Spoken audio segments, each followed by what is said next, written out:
నేను ఏనా నడువడిని నువ్వు సందేహించావో ఆ నా ప్రవర్తన మీద ఒట్టు పెట్టి చెప్తున్నాను. ఇలా స్త్రీ జాతిని శంకించడం అనేటటువంటిది తగదు. నిన్ను ఈ మాట అనలేక నిన్నిలా కన్నులెత్తి చూస్తే, నీ వంక చూస్తే నేను ఇంక అనలేను. అందుకని అసలు చూడలేదు తెలుసా. ఎన్ని తప్పు మాటలో. రాముడు ఆపాటి జాగ్రత్త కూడా తీసుకుని ఉండకపోతే మనం ఎంత మాట్లాడుండేవాళ్ళు. అసలు రామాయణం చెప్తామండి మనం.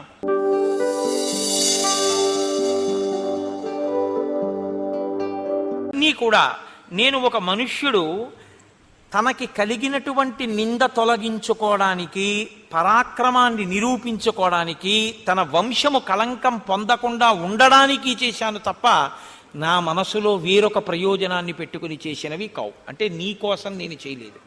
ఒక పెద్ద మాట వేసేసాడు ఇక్కడ. ఆయన అన్నాడు, ప్రాప్త చారిత్ర సందేహ, అనుమానాస్పదమైనటువంటి నడవడి కలిగిన దానా అన్నాడు. నిన్ను నేను కన్నులెత్తి చూడలేకపోతున్నాను. ఎందుకో తెలుసా, కంటి వ్యాధి ఉన్నవాడు దీపాన్ని చూడలేనట్టు అన్నాడు. ఇది ఇక్కడే కదండి రామాయణంలో. అయ్య బాబోయ్, ఇంకిక్కడి నుంచి రాముడి మీద ఎప్పటి త్రేతాయుగం ఇప్పటి వరకు నింద వేస్తూనే ఉన్నారు. నేను అగ్నిప్రవేశం చేయించిన రాముణ్ణి కాను, నేను అటువంటి అనుమానం మనిషిని అనుకుంటున్నావా? రాముడి ధర్మం అక్కర్లేదు, అనుమానం ఒకటి మాత్రం కావలసి వచ్చింది. అసలు రామాయణంలో ఆ ఘట్టం ఏమిటో సరిగా అర్థమైతే ఆ నింద మనం రాముణ్ణి చెయ్యం. కాబట్టి ఆయన అన్నాడు, కంటి కలక నాకు వచ్చింది, దీపం ఎదురుగుండా ఉంది, నేను దీపాన్ని చూడలేకపోతున్నాను. ఇప్పుడు దీపాంది దోషమా నాది దోషమా? నాది దోషం. నా కంటికి వ్యాధి ఉంది, అందుకని నా కన్ను దీపాన్ని చూడలేకపోతుంది. ఆయన ఎంత స్పష్టంగా చెప్పాడో చూడండి.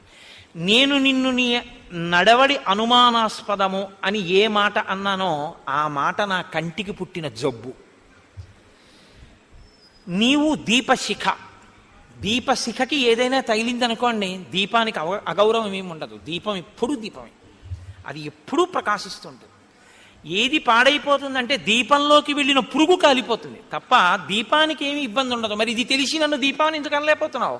నా కంటికి జబ్బు వచ్చింది సీత.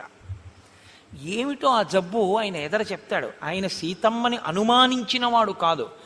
నేను ఇవాళ లోకం ఎలా చూస్తుందో ఆ కళ్ళజోడు పెట్టుకుని చెప్తున్నాను. ఎందుకో తెలుసా, రేపు నిన్ను లోకం అంటే నేను తట్టుకోలేను, నీ మీద నా ప్రీతి అటువంటిది. ఇది ఆయన బాధ.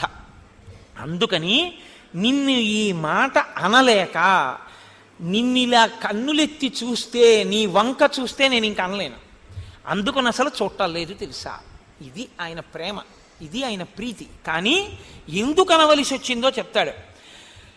తద్గచ్చహ్యభ్యనుజ్ఞాత యదీష్టం జనకాత్మజే ఏతాదశ దిశో భద్రే కార్యమస్తి నమేత్వయా కప్పుమాన్హి కులే జాతః స్త్రియం పరగృహోషితాం తేజస్వీ పునరాదత్యాత్ సుహృల్లేఖ్యేన చేతసా రావణంక పరిభ్రష్టాం దృష్టాం దుష్టేన చక్షుషా కదం త్వాం పునరాదద్యాం కులం వ్యపదిశన్మహత్ లక్ష్మణేన భరతేవాత్వం కురు బుద్ధిం యథాసుఖం సుగ్రీవే వానరేంద్రేవా రాక్షసేంద్రే విభీషణే నివేశయ మనస్సీతే యథావా సుఖమాత్మనః.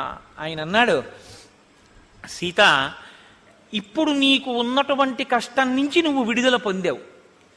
రావణుని భయం నీకు లేదు. కాబట్టి ఇప్పుడు నువ్వు దశ దిశలలో నీవు ఎక్కడ సంతోషంగా ఉంటాననుకుంటావో అక్కడికి నువ్వు వెళ్ళవచ్చు. ఒకవేళ నీకు రక్షణ లక్ష్మణుడి దగ్గర లభిస్తుంది అనుకుంటే లక్ష్మణుడి దగ్గర ఉండవచ్చు, భరతుడి దగ్గర లభిస్తుంది అంటే భరతుడి దగ్గర ఉండవచ్చు, శత్రుఘ్నుడి దగ్గర లభిస్తుందంటే శత్రుఘ్నుడి దగ్గర ఉండవచ్చు. కాదు, కపిరాజైన సుగ్రీవుడి దగ్గర లభిస్తుందంటే ఆయన దగ్గర ఉండవచ్చు. కానీ రావణాసురుడు బలవంతంగా తన చేతితో పట్టుకుని పైకెత్తి తొడ మీద కూర్చోపెట్టుకుని చాలా దగ్గరగా నిన్ను పట్టుకొని కామమోహితమైన కన్నులతో చూసినటువంటి నిన్ను మళ్ళీ తీసుకొచ్చి నా ఇల్లాలి స్థానంలో గౌరవించి నా ఇంటిలో ఉంచుకోగలిగినంత ఔదార్యంతో నేను ఇప్పుడు మాత్రం లేను. అటువంటి స్థితి కుదరదు. కాబట్టి నీవు రక్షణ ఎక్కడ పొందుతావో అక్కడికి నువ్వు వెళ్ళవచ్చు. అంటే సీతమ్మంది, కిమ్మాం అసదృశం వాక్యం ఈదృశం శ్రోత్ర దారుణం రూక్షం శ్రవయసే వీర ప్రకృతామివ. ఆవిడంది, రామ, మీరు మాట్లాడుతున్న మాటలు ఎలా ఉన్నాయో తెలుసా? అసలు ధర్మశాస్త్రము ప్రవర్తన ఏమీ తెలియనటువంటి అత్యంత చౌకబారు ప్రవర్తన కలిగినటువంటి ఒక స్త్రీని అంత చౌకబారుతనం ఉన్న ఒక పురుషుడు మాట్లాడితే ఎలా ఉంటుందో అలా ఉంది తప్ప ఇది రాముడు సీతతో మాట్లాడే మాటల్లా లేవు. న తథాస్మి మహాబాహో యథాత్వం అవగచ్చసి ప్రత్యయం గచ్చమేయేన చారిత్రేణైవ తే శపే. నేను ఏనా నడువడిని నువ్వు సందేహించావో ఆ నా ప్రవర్తన మీద ఒట్టు పెట్టి చెప్తున్నాను. ఇలా స్త్రీ జాతిని శంకించడం అనేటటువంటిది తగదు. నా పాతివ్రత్యము మీద ఆన, నువ్వు నన్ను విశ్వసించు. పృథక్ స్త్రీణాం ప్రచారేణ జాతిం తాం పరిశంకసే పరిత్యజేమాం శంకాంతు యది తేహం పరీక్షిత. మనుష్యుల యందు ఎప్పుడూ కూడా, ప్రతివారి యందు కూడా ఎక్కడో అక్కడ అల్పమైనటువంటి బుద్ధి కలిగిన వాళ్ళు ఉంటారు. అది ఆడవారి ఎందు కావచ్చు, మగవారి ఎందు కావచ్చు. అంత మాత్రం చేత అందరినీ ఆ గాట కట్టి మాట్లాడడం తప్పు. ఎక్కడో ఎవరో అటువంటి వారిని నువ్వు చూసి ఉండొచ్చు. అంత మాత్రం చేత నన్ను కూడా అలా మాట్లాడడం చాలా తప్పు రామ. యదహం గాత్ర సంస్పర్శం గతాస్మి వివశా ప్రభో కామకారో నమే తత్ర దైవం తత్రాపరాధ్యతి. రావణుడు నన్ను పట్టుకున్నాడు, తొడ మీద కూర్చోబెట్టుకున్నాడు అంటున్నావు. రావణుడు నన్ను పట్టుకున్నప్పుడు, తన తొడ మీద కూర్చోపెట్టుకున్నప్పుడు నన్ను నేను రక్షించుకోగలిగిన స్థితి నాది కాదు. నేను పతివ్రతని, నువ్వు నన్ను రక్షించాలి. నా ధర్మం నీ చేత రక్షింపబడడం. నన్ను నేను రక్షించుకోగలిగినంత బలం నాకు లేదు నా శరీరానికి. అవతల శరీరం యొక్క బలం ఎక్కువ. అవతలవాడు తన శరీరంతో బలంతో నన్ను పట్టుకుని తన తొడ మీద కూర్చోబెట్టుకున్నాడు. అప్పుడు నా మనసు మారి ఉంటే నాది తప్పు. మదధీనం తు ఎత్తన్మే హృదయం తయివర్తతే పరాధీనేషు గాత్రేషు కింకరిష్యామ్యనీశ్వర. నా శరీరమును వాడు పట్టుకున్నాడు, నా మనసు నిన్ను పట్టుకుంది. ఏది దోషం చెప్పి ఇప్పుడు? నా దోషం ఉందా?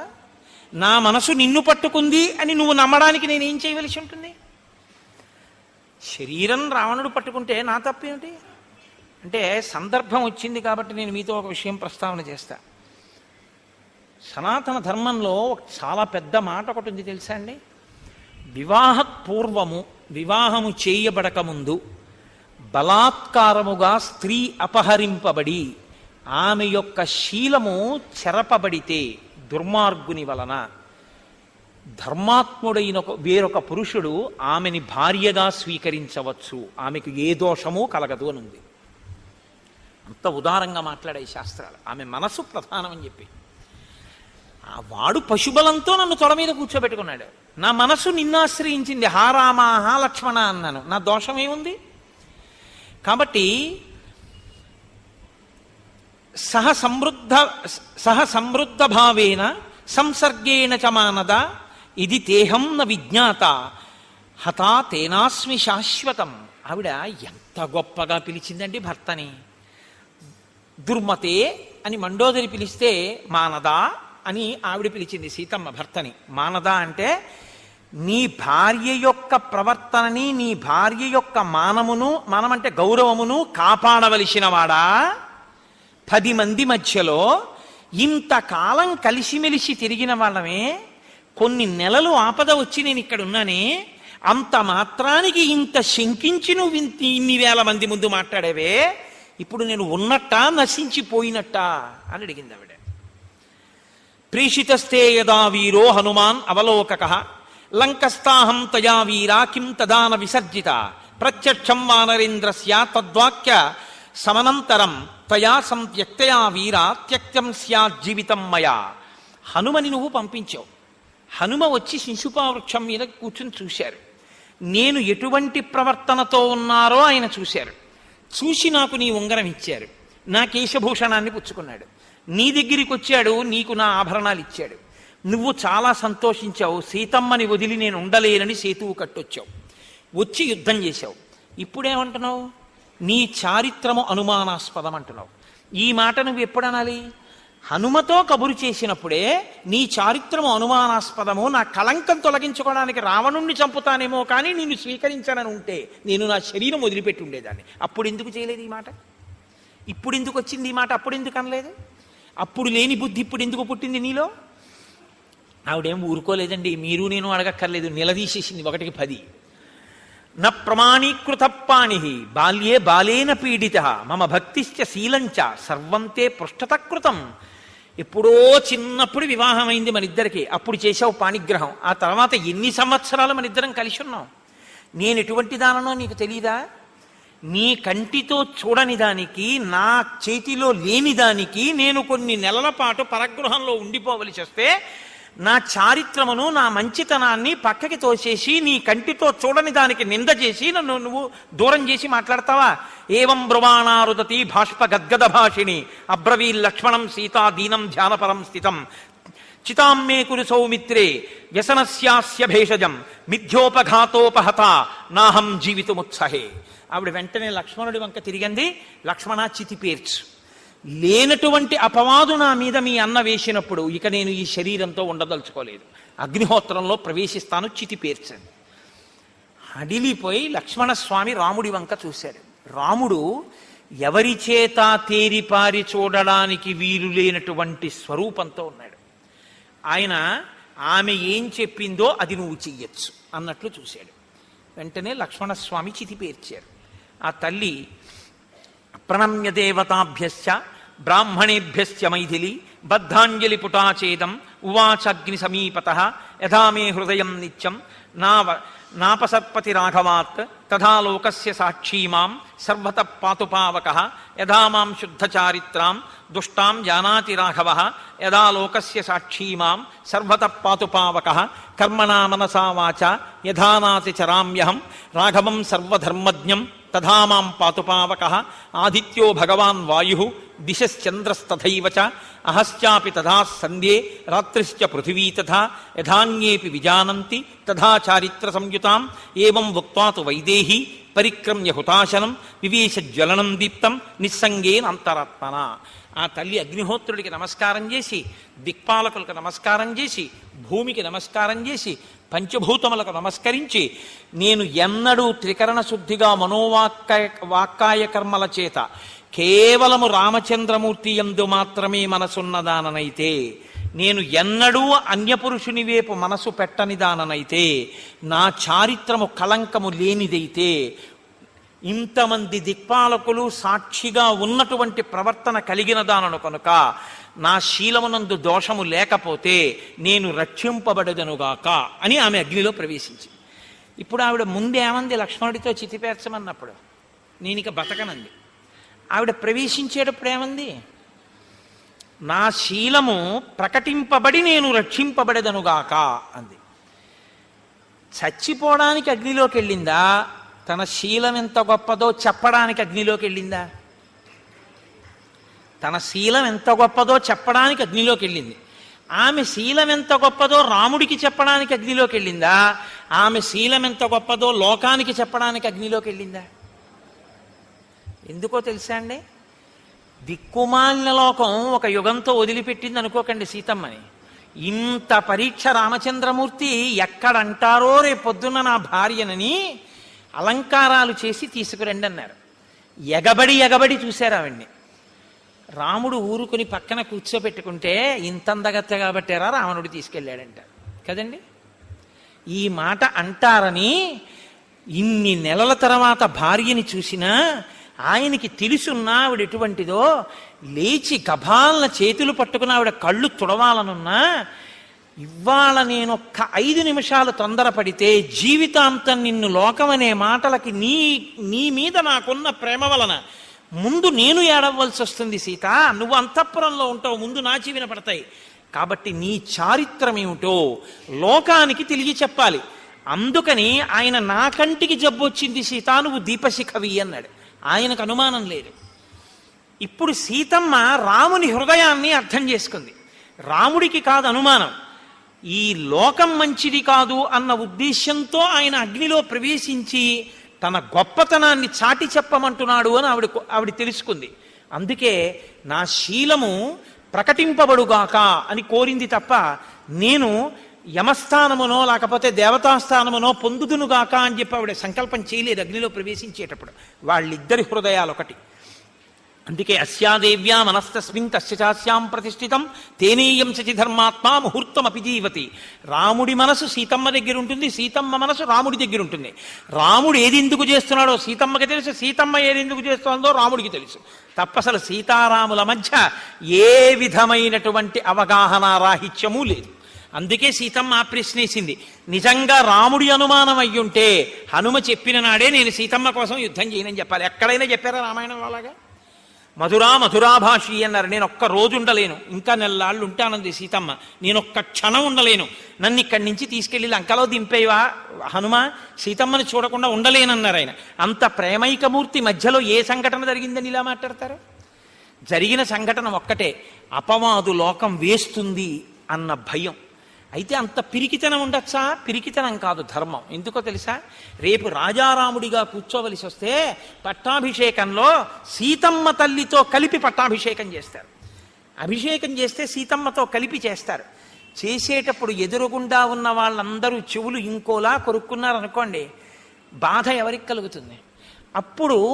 అప్పుడు అగ్నిప్రవేశం చేయించడం గొప్పదా? ఇప్పుడు చేయించి సీతమ్మ ఎంత గొప్పదో లోకానికి చాటి చెప్పడం గొప్పదా? రాముణ్ణి తప్పు పడతామే మనం. నేను మిమ్మల్ని ఒక్క మాట అడుగుతాను, గమనించండి. ఇంత గొప్ప పరీక్ష పెట్టారు, నోరు మూసినవాడు ఎవడైనా ఉన్నాడా? ఇలా పట్టాభిషేకం అయిందో లేదో, ఆవిడ గర్భిణి అయిందో లేదో అనరాని మాటలు అన్నారా లేదా? అన్నారు. కాబట్టి రాజారాముడా సీతారాముడా అని సీతమ్మని గంగ ఒడ్డున రామచంద్రమూర్తి దింపవలసి వచ్చిందా లేదా? నీ మీద నాకు అనుమానం లేదు సీత అని భోరున ఏడవలసి వచ్చిందా లేదా? ఆఖరికి ఆయన వంశాంకురాన్ని ఆయనకు అప్పచెప్పి సీతమ్మ భూమిలోకి వెళ్ళిపోవలసి వచ్చిందా లేదా? ఎంత పవిత్రమైన వ్యక్తి అయినా లోకం మాత్రం పొడి చేయడం వదిలిపెట్టిందా ఇంత అగ్నిప్రవేశం చేసినా? పోనీ త్రేతాయుగం అయిపోయింది, ఆ చాకలి అక్కడతో వదిలిపెట్టాడా? ఆ వాగ్ధోరణి ఎక్కడ వరకు ఉందంటే, ద్వాపర యుగంలో కృష్ణ పరమాత్మగా రాముడు మళ్ళీ అవతారం స్వీకరించి ఇప్పుడైనా సరిగ్గా మాట్లాడతాడేమో చూద్దామని ఏది 2 పట్టుపంచెలు అన్నాడు. ఎట్టెట్రా మనుజేంద్ర చేయలమలు మీకు ఎంబాడియే అని, నేను కంసుడి బంటుని ఒక్క గుద్దుతాను చచ్చిపోతా అన్నాడు.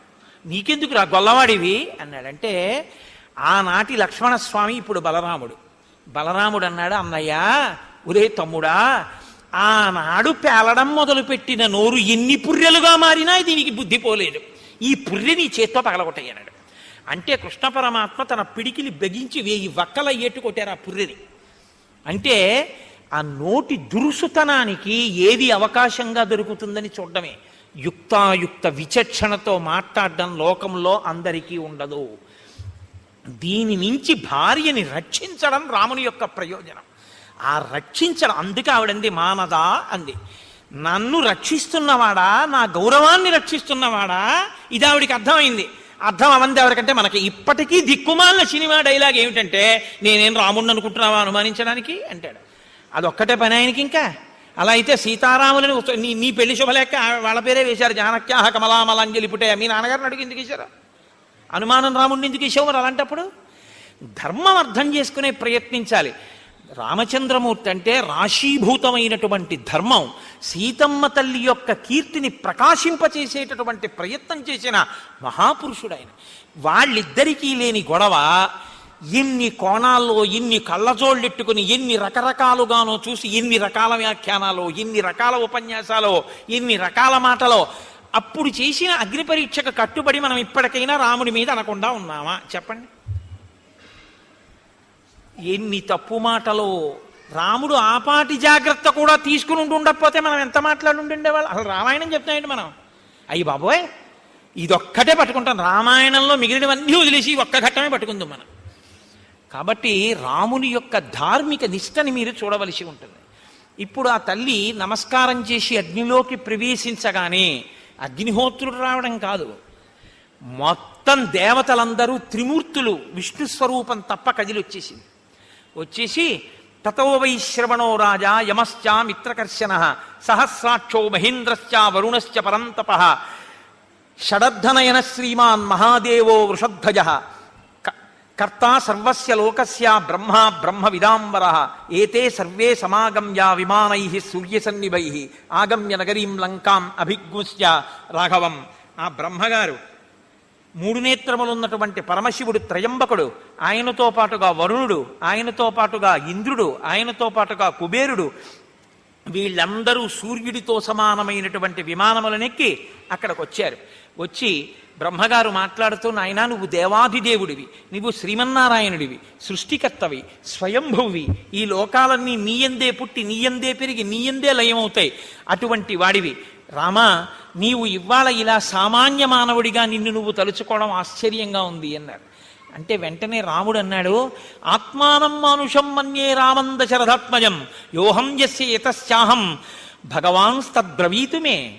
ఏమిటేమిటో అంటున్నారు మీరు, ఆదిమధ్యాంతరహితుడు అంటున్నారు, శ్రీమన్నారాయణుడు అంటున్నారు, సృష్టికర్త అంటున్నారు, స్థితికర్త అంటున్నారు, ప్రళయకర్త అంటున్నారు, నేను అలా అనుకోవట్లేదన్నాడు.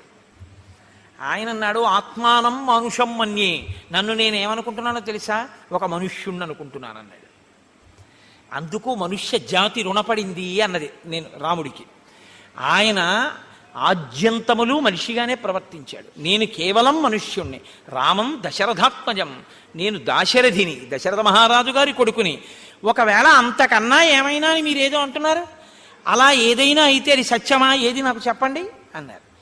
ఇది చాలా శక్తివంతమైన స్తోత్రము అంటారు యుద్ధకాండలో. ఇది కేవలం చదివినంత మాత్రం చేత, కేవలం పారాయణ చేసినా, దీన్ని విన్న ఉత్తరక్షణ ప్రయోజనాన్ని సమకూరుస్తుంది అని వాల్మీకి మహర్షి కాదు, దీని ఫలశ్రుతి స్వయంగా చతుర్ముఖ బ్రహ్మగారు చెప్పారు.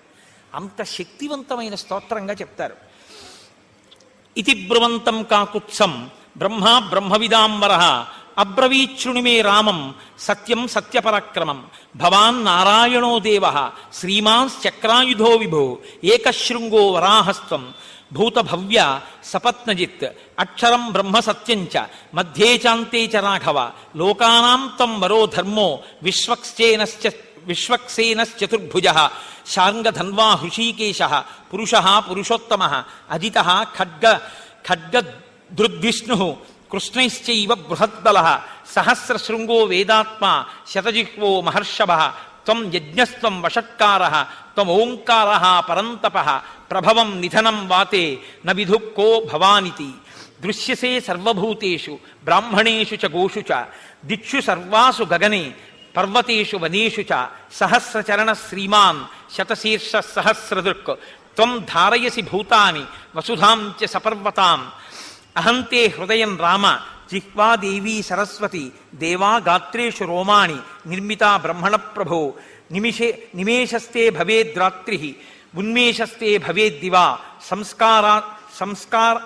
సంస్కారాస్తే భవన్ వేద నతదస్తి త్వయా వినా జగత్సర్వం శరీరంతే స్థైర్యంతే వసుధాతలం అగ్నికోపః ప్రసాదస్తే సోమః శ్రీవత్సలక్షణః తయా లోకస్త్రయక్రాంతాః పురాణే విక్రమైస్త్రిభిః మహేంద్రశ్చ రాజా బలిం బద్ధ్వా మహాసురం సీతా లక్ష్మీర్భవాన్ విష్ణుః దేవః కృష్ణ ప్రజాపతిః వదార్థం రావణస్యేహ ప్రవిష్టో మానుషీం తనుం తదిదం న కృతం కార్యం త్వయా ధర్మభృతాంబర నిహతో రావణో నామ ప్రహృష్టో దివమాక్రవ అమోఘం బలవీర్యంతే అమోఘస్తే పరాక్రమః అమోఘం దర్శనం రామ నచ మోఘః స్తవస్తవ అమోఘస్తే భవిష్యంతి భక్తిమంతశ్చయే నరాః ఏ త్వాం దేవం ధ్రువం భక్తాః పురాణం పురుషోత్తమం ప్రాప్నువంతి సదా కామాన్ ఇహలోకే పరత్ర చ ఇమమార్షం స్తవం నిత్యం ఇతిహాసం పురాతనం ఏ నరాః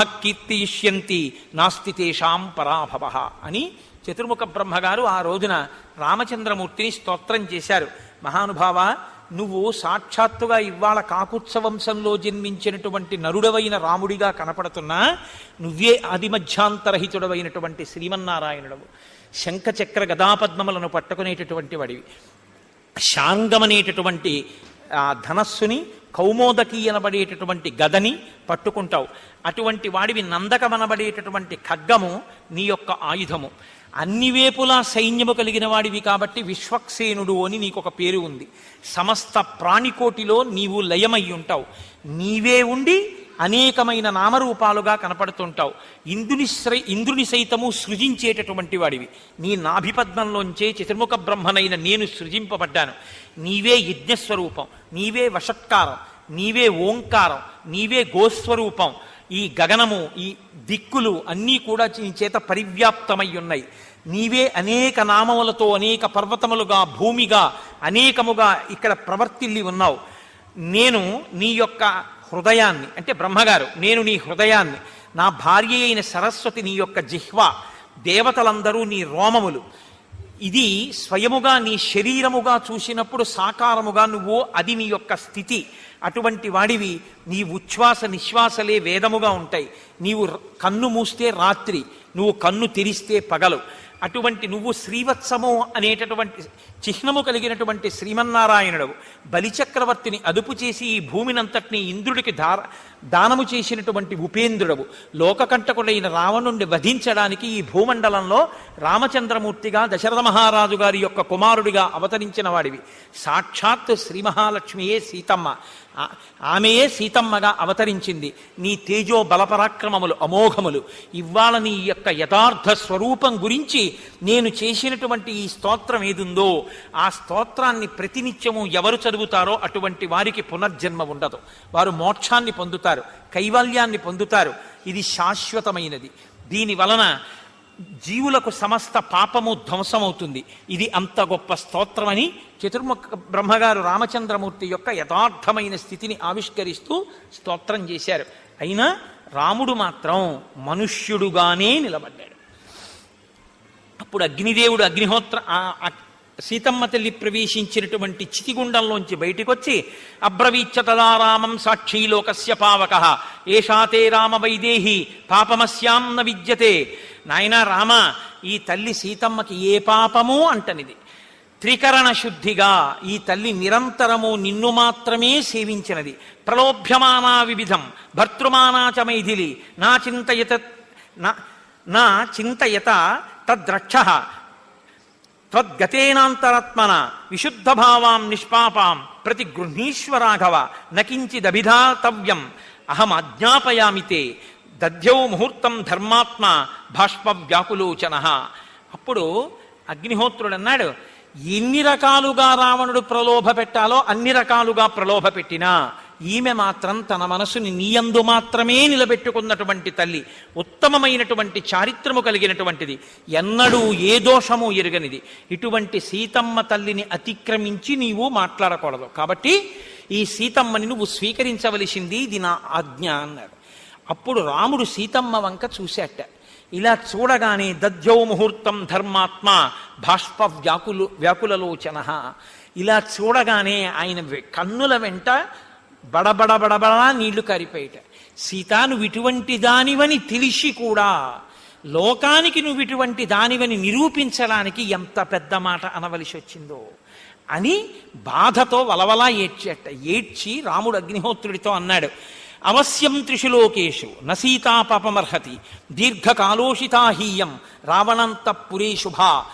నాకు తెలుసు సీతమ్మ తల్లి యందు ఏ దోషము లేదు అన్న విషయం నాకు స్పష్టంగా తెలుసు. రావణాంతఃపురం కాదు, ఎక్కడ ఉన్నా సీతమ్మ సీతమ్మే. బాలిశక్కలు కామాత్మ రామో దశరథాత్మజః ఇది వక్ష్యంతి మాంసంతో జానకీం అవిశోత్యహి. నేను కాని సీతమ్మ తల్లి యొక్క వైభవాన్ని ప్రకటింపచేసే అవకాశం ఇవ్వకపోతే రేపొద్దున్న లోకమంతా ఏమంటుందంటే, బాలిశః ఖలు కామాత్మ, జ్ఞానము లేనివాడు రాముడు, కాముకుడు. అందుకని 10 నెలలు ఆ రావణుడి కొలువుకూటంలో ఉన్నటువంటి సీతమ్మని ఏలుకున్నాడని నన్ను నింద వేస్తుంది. ఆ మాట నన్నని సీతమ్మని నింద చేస్తే నేను సీతమ్మ తల్లి గురించి ఆ మాటలు వినలేను. కనుక ఆవిడ వైభవాన్ని ప్రకటింపచేయడానికి ఇంత క్రూరంగా ప్రవర్తించాను తప్ప సీతమ్మ తల్లి పట్ల నాకు కించిత్తు కూడా అన్యమైనటువంటి అభిప్రాయం లేదు. అనన్య హృదయాం భక్తాం మచ్చిత్త పరివర్తినీం ఆహమప్యవగచ్చామి మైథిలీం జనకాత్మజాం. ఈ జనకుని కూతురైనటువంటి మైథిలి యొక్క మనస్సు నిరంతరము నాయందే ఉంటుందని, నన్ను అనుసరించి ఉంటుందని నాకు స్పష్టంగా తెలుసు అని విశుద్ధాత్రిషులోకేషు మైథిలీ జనకాత్మజ నహి హాతుం ఇయం శక్య కీర్తిరత్మవతాయథ. మంచి ప్రవర్తన కలిగినటువంటి వ్యక్తికి కీర్తి నీడలా అనుసరిస్తుంది. ఒక వ్యక్తి తన కీర్తిని విడిచిపెట్టేయి అంటే విడిచిపెడతాడా? తన కీర్తిని తాను ఎలా విడిచిపెట్టలేడో ఈ సీతమ్మని విడిచిపెట్టడం కూడా అలాగే సంభవం కాదు. ఈమెను విడిచిపెట్టి నేను ఒక్క క్షణం బ్రతకలేను. నాకు సీతమ్మ పట్ల ఉన్న అభిప్రాయం అది అని ఆమెని స్వీకరించి తన తొడ మీద కూర్చోపెట్టుకున్నారు. ఆ తదనంతరము దేవతలందరూ అక్కడికొచ్చి నిలబడ్డారు. నిలబడిన తరువాత పరమేశ్వరుడు గ్రహించాడు, పరమశివుడు మనుష్యుడిగా ఇక్కడ పుట్టి 11,000 సంవత్సరములు ఈ భూమండలం మీద ఉంటానన్నాడు. కాబట్టి ఇంకా 10,000 సంవత్సరములు రాజ్యం ఏలాలి, ఏలితే తప్ప శరీరాన్ని విడిచిపెట్టి రాడు. కాబట్టి ఈయన తన ప్రతిజ్ఞ నెరవేర్చుకునే అవకాశం ఇవ్వాలి అనుకున్నాడు. పరమశివుడు అన్నాడు, ఆశ్వాస్య భరతం దీనం కౌసల్యాంచ యశస్వినీం కైకీయించ సుమిత్రాంచ దృష్ట్వా లక్ష్మణమాతరం ప్రాప్య రాజ్యం అయోధ్యాయాం నందయిత్వా సుహృజ్జనం ఇక్ష్వాకూణాం కులే వంశం స్థాపయిత్వా మహాబల ఇష్టాతురగమేధేన ప్రాప్యచానుత్తమం యశః బ్రాహ్మణేభ్యో ధనం దత్వా త్రిదివం గంతుమర్హసి. నాయన రామ, నీవు ఇంత కష్టపడి రావణ సంహారం చేశావు. అక్కడ కౌసల్య, సుమిత్ర, కైకేయి పరితపిస్తుంటారు. భరతుడు నీ గురించి పరితపిస్తుంటాడు. 14 సంవత్సరాలు పూర్తయ్యాక రాకపోతే ప్రాయోపవేశం చేస్తానని ప్రతిజ్ఞ చేసి ఉన్నాడు. కాబట్టి నువ్వు అయోధ్యకి వెళ్ళు, నీ తల్లుల్ని సేద తీర్చు, భరతుణ్ణి సేద తీర్చు, పట్టం కట్టుకో, 10,000 సంవత్సరములు రాజ్యపాలన చెయ్యి, అశ్వమేధాది యాగములను ఎన్నో యాగములను చెయ్యి. ధర్మమన్న మాటకి పర్యాయపదంగా నీ యొక్క నడుబడి ఉంటుంది. అటువంటి వాడివి బ్రాహ్మణులకు కావలసినంత ధనాన్ని దానం చేస్తావు. చిట్ట చివర 11,000 సంవత్సరములు పూర్తయిన తరువాత నువ్వు మళ్ళీ నీ యథాలోకాన్ని చేరుకుంటావు. ఒక మనుష్యుడు తన ధర్మాన్ని ఎలా నిర్వర్తిస్తాడో, తన పితృరుణాన్ని ఎలా తీర్చుకుంటాడో అలా ఇక్ష్వాకు వంశాభివృద్ధికి నువ్వు కొడుకుల్ని కూడా కన్న తరువాత 11,000 సంవత్సరములు పూర్తయిన తరువాత తిరిగి నీ యొక్క లోకానికి నువ్వు వద్దువుగానివి. అదిగో నీ చారిత్రమునకు మురిసిపోయినటువంటి నీ తండ్రి స్వర్గలోకం నుంచి ఇంద్రుడి యొక్క విమానంలో వచ్చి ఉన్నాడు, నువ్వు వెళ్ళి చూడవలసింది అన్నారు. ఏషరాజా విమానస్థః పితా దశరథస్తవ కాకుత్సవానుషే లోకే గురుస్తవ మహాయశాః ఇంద్రలోకం గతః శ్రీమాన్ తయా పుత్రేణ తారితః లక్ష్మణేన సహ భ్రాత్రా త్వమేనం అభివాదయ మహాదేవ వచః శ్రుత్వా కాకుత్సః సహ లక్ష్మణః విమానశిఖరస్తస్య ప్రణామం అకరోత్పితు. ఆయన వెంటనే ఆ విమానంలో కూర్చుని ఉన్నటువంటి దశరథ మహారాజు గారికి లక్ష్మణ సహితుడై సీతమ్మతో కలిసి నమస్కరించాడు.